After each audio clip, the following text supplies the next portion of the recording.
Cleared. Let me clear my throat. Hey, good evening, everyone. All right, beginning the overnight session here. It is about 7 o'clock. I want to jump on the mic here probably for about a good 2 hours. I figured I was going to do some stuff on the bot. I figured I'll talk about the bot. We'll talk about some of the development on the bot. Working on it tonight. That's what I'm here in the office for, to finish up on a super signal that I'm using or building for the bot. So this is going to be a combination of some of the best, things that are running and overlaying them and getting those combination. It kind of like, if we were taking a I always use the stochastic oscillators. Lots of times, because I have 4, 5 oscillators here, sometimes they move at different speeds. But when they all line up, you tend to have that correlation, that intersection of them, the convergence of them all, and that's usually an area where the market decides to do something. So being able to take something like that, plus add it to a divergence, plus add it to something else, you're talking about a super signal. And that is being worked on tonight, and it's almost done. Hopefully we're going to test it tomorrow. And it's going to be cool too. I have, a big bullseye, big circle of influence. I'm going to have targets and stuff. It's going to be great. Excited about that. That's why I'm here. The overnight trade, markets have opened back up. Not much is going on. It's drifting here. I'm currently short 2 MESs just because I just wanted to be in something while I do the show, and just keep something on in the background in case something happens. It's not a big dangerous trade at all. I would take it off if it got above the highs here.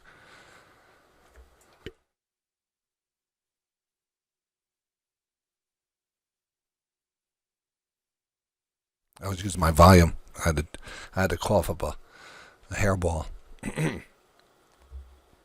Big shout out to Vinny, who sent me a beautiful decanter. It's like shaped of a glass bull. I posted it on Twitter. What it looks like, if you follow the Twitter, if you follow anything on Twitter, Day Trading Radio is our Twitter name. @DayTrading Radio. So follow us on Twitter. And I post everything from the office lots of times. Post out when the show's going on, certain alerts. Good to have.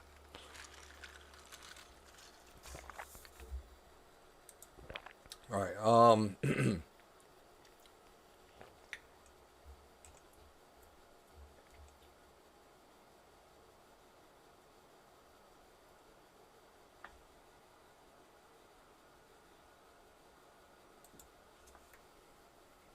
right.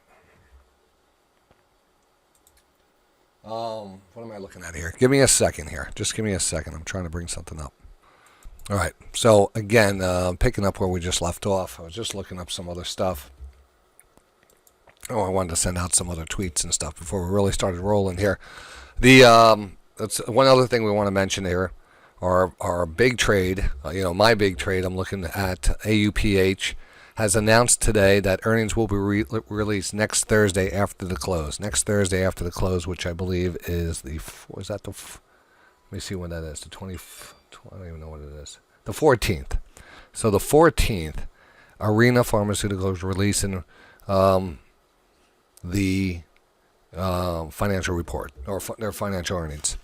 Now, this is at the same time when their phase 3 data should be released within these next 2 weeks also. So the question is, and I was asking around, the question is, are they holding the data until they announce here on the 14th, or have they not gotten the data yet and the 14th comes up and they don't release anything?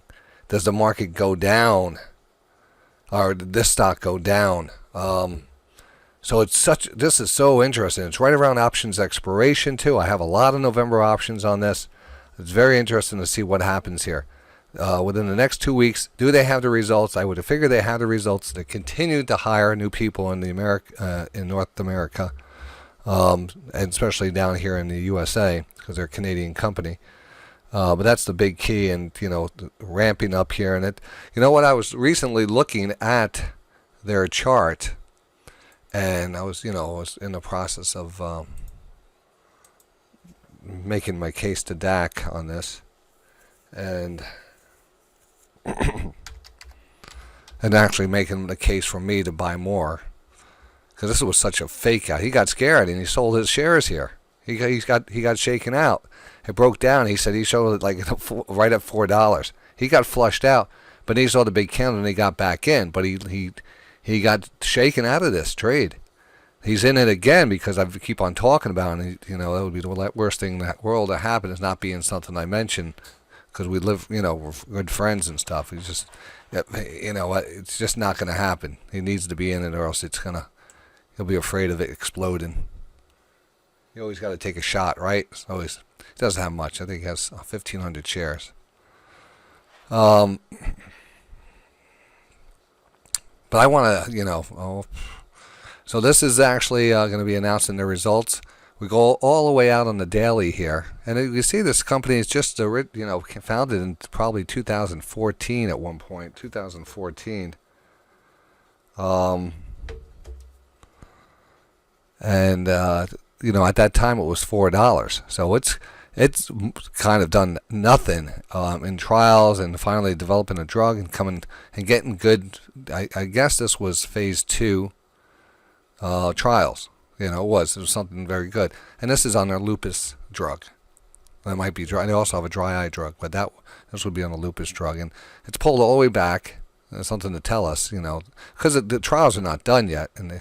But the pop was there. So now we're ground zero here. We're within probably 2 weeks of a potential, and what they call it is, this is kind of called in the industry a binary event. There's usually 2 outcomes on this event.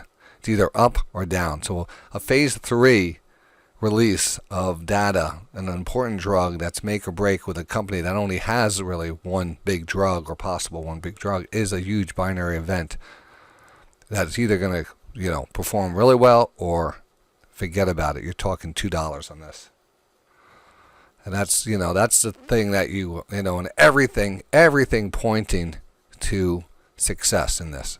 Success, everything. But there is that doubt, and there's always going to be that doubt, because whatever you think, whatever you believe, it has been proven that the market doesn't give a shit about it, and it will do whatever it wants to do, and it doesn't make sense half the time. So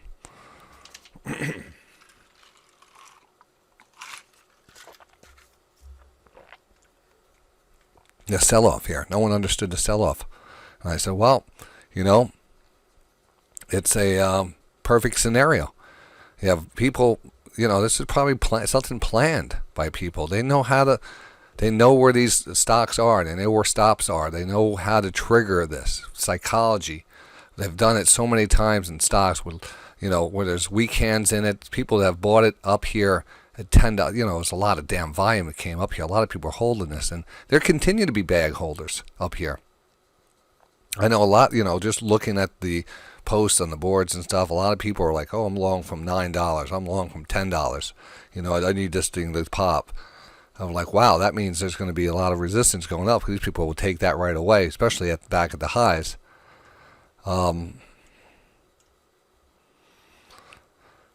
Well, it all does come down to the results of this drug, and it's due.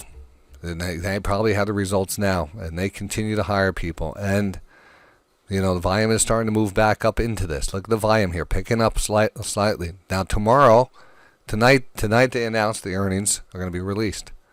Tomorrow, this will probably get going, because it's going to be back in the spotlight, because it's just a blurb out there. AUPH, just a blurb of the news, gets it back in people's minds, and they're going to say, oh, yeah, that's right. They're going to probably have results. And then you start to see volume start to pick up in this. Guaranteed tomorrow. Guaranteed. So we'll be watching that one closely. I didn't notice that Costco made a nice run today at the close. I was looking at that 300 level on Costco, and I said, this is going to get back above that and hold it. And it sure did. I mean, this is the the 300 level. Yeah, right about here. So we pushed up against it multiple once, twice. Once we got above it, then we held it and started ramping up. I think that 300 now holds. So if we look at the daily chart on this, you can see that this wants to go higher. Costco is just starting to turn back up. There's a lot of daylight up here with a lot of momentum, still in the tank here. A lot of momentum. There's a lot of space here, and we're just at highs. This is extremely bullish on on the longer term setup here. Very, very. If this failed, for whatever reason this turned over and failed, then get the hell out of Dodge. But I think you'd probably be already in the profit zone. This looks so good. I wrote it down here. Of course, the MDT, just have to mention that one more time. I think that is set up to go much higher. Just consolidating here. A tighter channel inside the bigger channel. And we bounced today above previous day high. This looks like it's going to turn up. And if this thing starts to turn up here, this is a double bottom, big, steep divergence. And that would break us out of this new high. It would bring us to 111 quickly. So tomorrow's a pivotal day on MDT. MDT, pivotal day tomorrow on that one. Little Rain Man there. Pivotal day, MDT, 4 o'clock, Judge Wapner.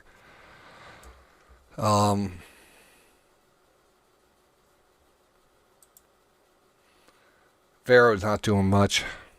That's about it right there.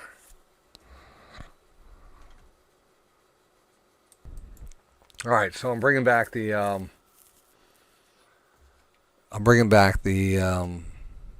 just the RockBot for a second here, talking about. I'm looking at the 5-minute setups and how important they are. So again, this is a great 5-minute example of divergence here. It comes up, it takes profits all the way up, follows it up with a trailing stop, and then it pulls back. Even here on the 5-minute, I see it did have little bounces. Like this one actually caught and took profits up here, so it was able to actually get that little bounce, even though they failed on the downside. Kind of interesting. So we're going to see this on the next script we're going to bring up here. We're going to be overlaying this 5-minute and the 1 minutes together to really tighten up that entry and make that setup, which was, great as it was, almost, I would be taking every one of them. I'm excited to test that hopefully tonight. But I want to let this video go. See you on Day Trading Radio. We'll be broadcasting live again tomorrow, 8 o'clock, 8:30, every day, every time the market's open. Look at this. It's at 9. What time is it? 7:30 only. It gets dark at 4:30. Currently short, but we'll see what happens in the morning where we are. But I'm currently short. I have some puts, and I have the MES here short. Right about this level. I'm in the money. I'm in the money on this. All right. So let me get this video out of the way. Here, daytradingradio.com.